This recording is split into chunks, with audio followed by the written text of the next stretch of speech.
Euzu billahi mineşşeytanirracim. Bismillahirrahmanirrahim.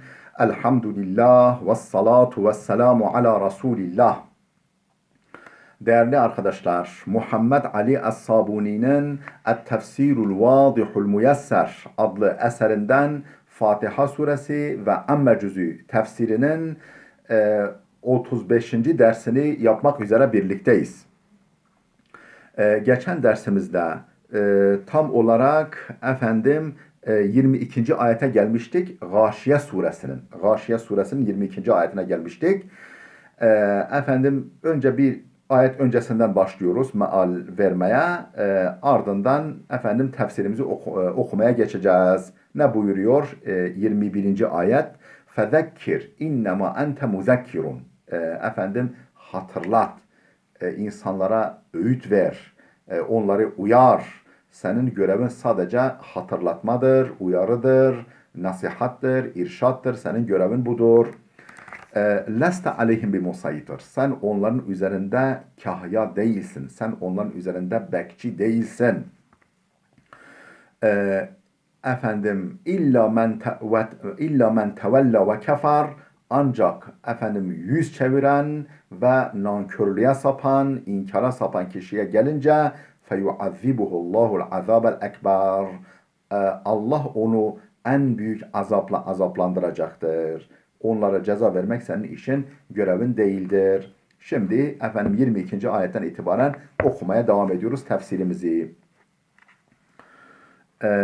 Buyuruyor ki leste aleyhim bi musaytirin, ey leste bi mutasallitan aleyhim ve la qahirin lehum ve hatta tucbirahum alel iman fel kulubu biyedir rahmani yukallibuha keyfe yaşa. Ey yani leste bi mutasallitan aleyhim, sen onların üzerinde kahya, ne diyelim, otorite değilsin onların üzerinde. Ve la qahirin lehum, onları zorlayıcı değilsin. Zorla imana sevk edici değilsin. Hatta tucbirehum alel iman. Öyle bir görevin yok ki sen onları imana mecbur edesin, imana icbar edesin. Öyle bir görevin yok, yetkin de yok. Fel kulubu biyedir rahman. Kalpler Rahman olan Allah'ın elindedir. Kalpler Rahman olan Allah'ın elindedir. Yukallibuha keyfe yaşa. Onları dilediği tarafa, dilediği yöne evirir, çevirir, döndürür. Tabi onların iradesi, tercihi sonucu. Onlar tercihini, o eğilimlerini, meyillerini o yönde, hangi yönde yaparlarsa Allah da onların kalbini o tarafa doğru evirir, çevirir. İlla men tevella ve kefer. Şu kadar var ki yüz çeviren, inkara sapan ne gelince feyuazzibuhullahul azabel ekber. Allah onu en büyük azapla azaplandıracaktır. El istisna'u huna munqati'un amma qablehu. Buradaki illa istisnası, yani sen kahya değilsin, zorlayıcı değilsin, ancak şunlar üzerinde zorlayıcısın anlamında değil. Burada istisna muttasıl değil Arapça kurala göre. İstisna munkata'dır. Kendinden önceki ifadeden bağımsız bir istisnadır. Ne demek bu? Yani buradaki illa lakin manasında. Lakin fakat manasında, lakin men a'rada anil iman, lakin imandan yüz çeviren ve kefara bir rahman, Rahman'a karşı, Allah'a karşı, o rahmeti sonsuz olan Allah'a karşı nankörlüğe sapan kimse fallahu celle ve ala yetevella ikabehu, Allah Celle Celaluhu ona cezalandırmayı üstlenmiştir. Ona ceza vermek Allah'a düşer. Ve sevfe yahrikuhu binari cehenneme el kubra. Sonra o en büyük cehennem ateşiyle onu yakacaktır. Allah muhafaza buyursun hepimizi. Yezuku harraha ve yasla sa'iraha. Onun hararetini tadacaktır, iliklerine kadar hissedecektir. Ve yasla sa'iraha, o cehennemin kızgın alevi içerisine girecektir. Ceza kufrihi ve dalalihi, inkarının, nankörlüğünün ve sapkınlığının, dalaletinin cezası olarak. Ve innema kâle el-azâbel ekber. Neden el-azâbel ekber dedi? Ve yuazibuhullahul azâbel ekber. Onu en büyük azapla azaplandıracaktır. Neden en büyük azap? Neye göre en büyük? لِأَنَّهَا لِأَنَّهُمْ عُذِّبُوا فِي الدُّنْيَا بِأَنْوَاعٍ مِنَ الْعَذَابِ. Çünkü dünyada bu tip adamlar türlü türlü azapla cezayla cezalandırılabiliyorlar.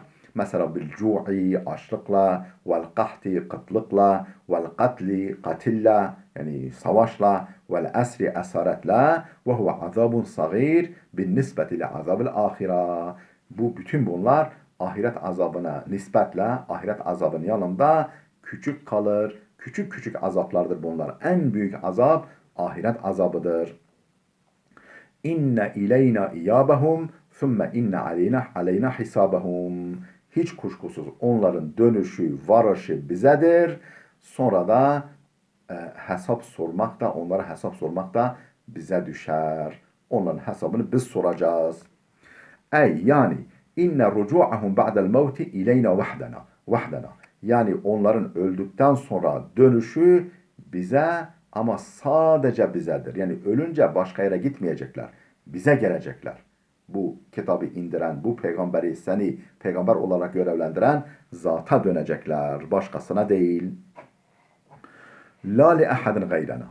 Yoksa bizden başka la li ahadin gayrina bizden başka herhangi bir kimseye dönmeyecekler. Onun yanına varmayacaklar. Ve nahnu allazina senuhasibuhum ve nucazihim ala kufrihim ve icramihim. Ve nahnu biziz allazina senuhasibuhum ve nucazihim. Onları hesaba çekecek, onları cezalandıracak olan biz ama sadece biziz ala kufrihim ve icrabihim o nankörlükleri ve o günahları arkası gelmez günahlarının cezasını karşılığını verecek olan biziz. Ve fil ayeti tesliyetun lin nebiyyi sallallahu aleyhi ve sellem. Ayette peygambere bir teselli vardır. Ve izaletun li humumihi ve ahzanihi. Onun kaygılarını, üzüntülerini, kederlerini gidermek vardır. Böyle onun yaralı yüreğine, onların inkarı karşısında yaralanan yüreğine merhem sürmek vardır. Keennehu yaqulu lehu. Sanki Allah Celle Celaluhu peygamberine şöyle buyuruyor. La tahzan li tekzibihim leke ve suhriyetihim minke ferucu'hum ileyna. La tahzan. Üzülme. Li tekzibihim leke. Sana olan yani seni yalanlamalarından dolayı sen mahzun olma. Ve suhriyetihim minke seninle alay edişlerine mahzun olma. Ferucu'hum ileyna. Onlar er geç bize dönecekler. Onların dönüşü bizedir. Ve nahnu senetevella ikabahum. Onları cezalandırmayı biz üstleneceğiz. Biz yapacağız o cezalandırma işini. Velen yufletu minel ikabi ebeden. Velen yufletu minel ikabi ebeden. Ebeden azaptan yakalarını kurtaramayacaklardır. Azaptan kaçıp kurtulamayacaklardır. O ağır cezadan. Fel muhasibu basirun. Hesaba çekici olan ben buyuruyor Cenab-ı Hak. Hesaba çekici olan ben çok iyi görüyorum. Onları neler karıştırdıklarını, neler çevirdiklerini, neler yaptıklarını ben çok iyi görenim. Vallahu ala kulli şeyin kadir. Allah her şeye kadirdir. Onun her şeye gücü yeter. İnteha tefsiru suratul Gâşiye. Gâşiye suresinin tefsiri burada bitti. Geldik yeni bir sureye. Yeni bir sureye geldik. Videomuza daha var. Yani yer var. Devam ediyoruz yeni suremizi okumaya. Tefsiru suratul Fecr. Fecr suresi tefsiri. Fecr suresi değerli dostlar 30 ayettir. Yine Mekke'de nazil olmuştur. İsmini vel fecri yani sabahın şafağı, sabahın hafifçe o ilk aydınlığı anlamına gelen fecir kelimesinden almıştır. Yani birinci ayetinden almıştır adını. İçerik olarak Allah Celle Celaluhu bir takım şeylere yemin ediyor. Bir takım yani yeminlere teke, çifte, ondan sonra Zilhicce'nin ilk 10 gününe yemin ediyor. Ondan sonra geçmişte mesela Ad kavmi, Firavun kavmi gibi zalim kavimlere yaptıklarına yer veriyor. onların işte nasıl güçlü olmalarına rağmen nasıl yani onları cezalandırdıklarına yer veriyor, ibret olsun diye. Allah'ın insanları imtihan ettiğini, yani varlıkla, efendim gah varlıkla, gah yoklukla, yani nimetle veyahut da işte sıkıntılarla imtihan ettiğine yer veriyor. Bu imtihanların hikmetine temas ediyor.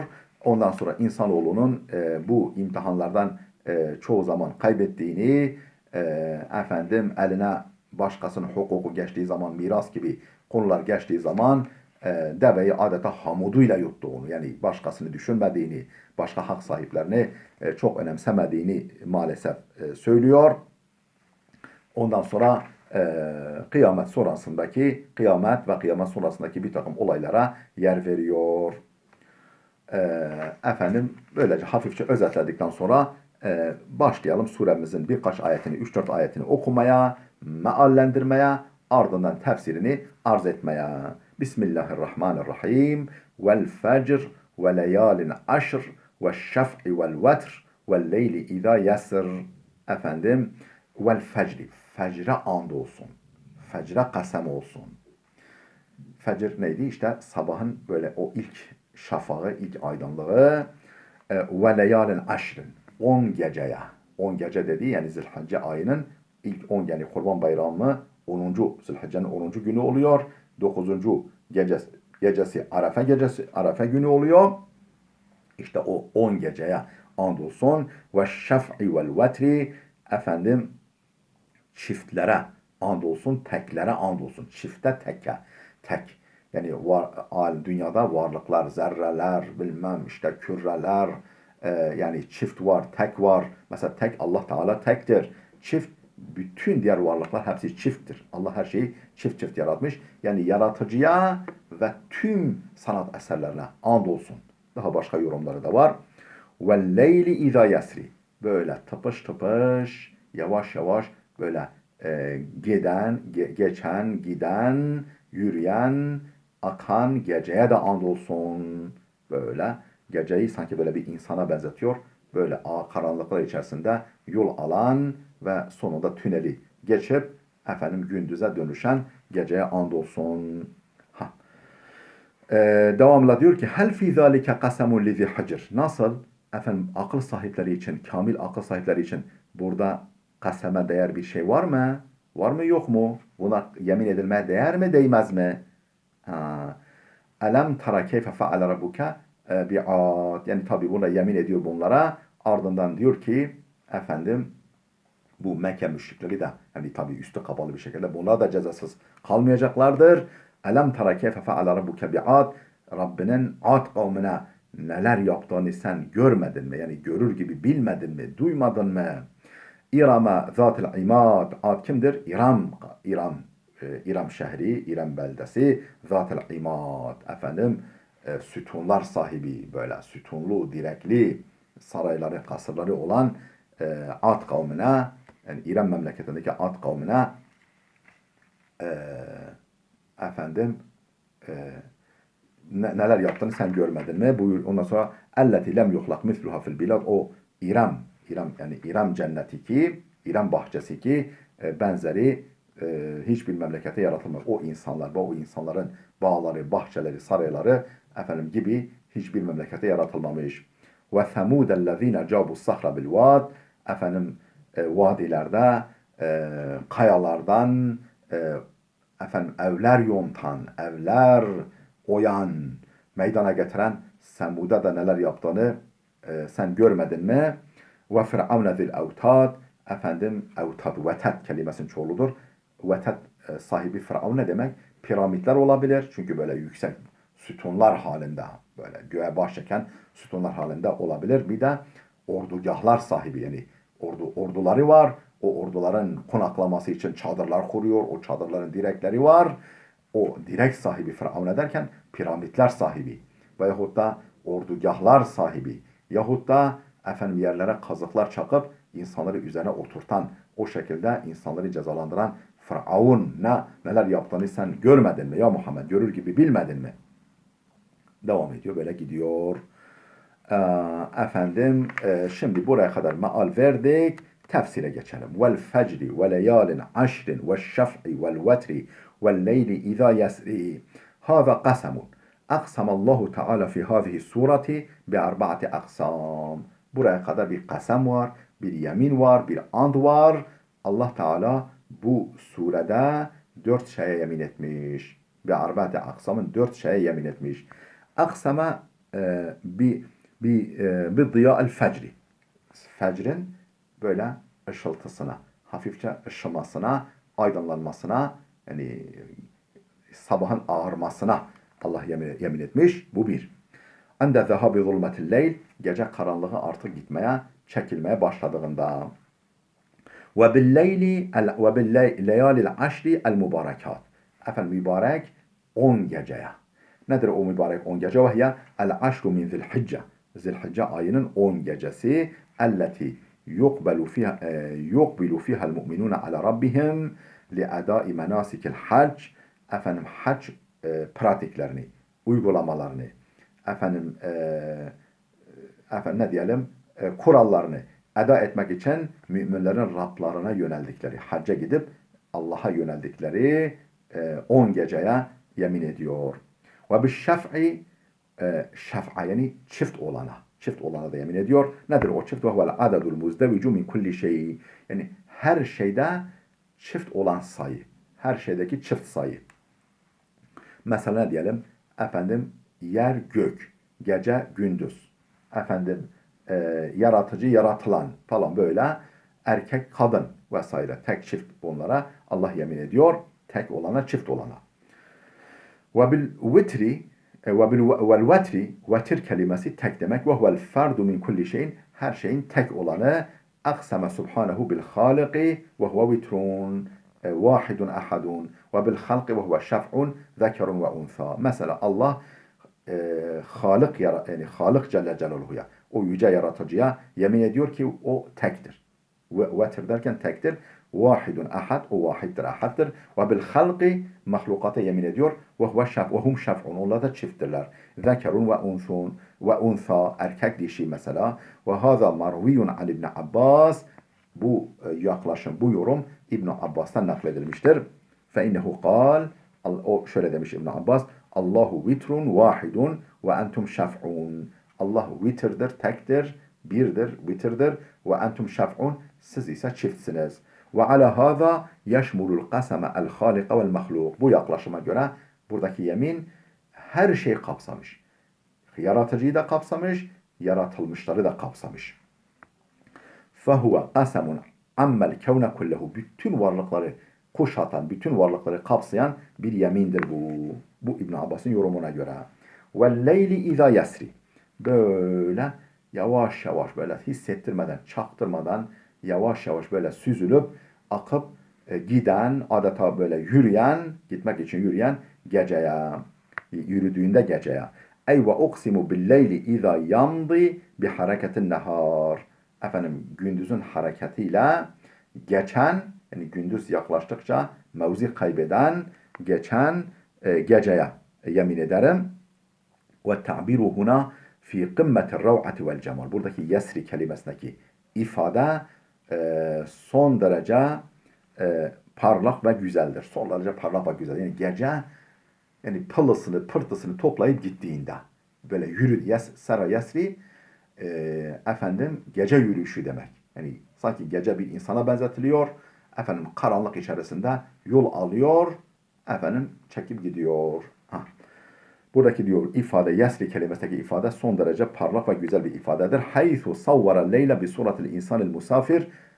Şu açıdan ki Allah geceyi yolcu olan bir insan şeklinde canlandırıyor.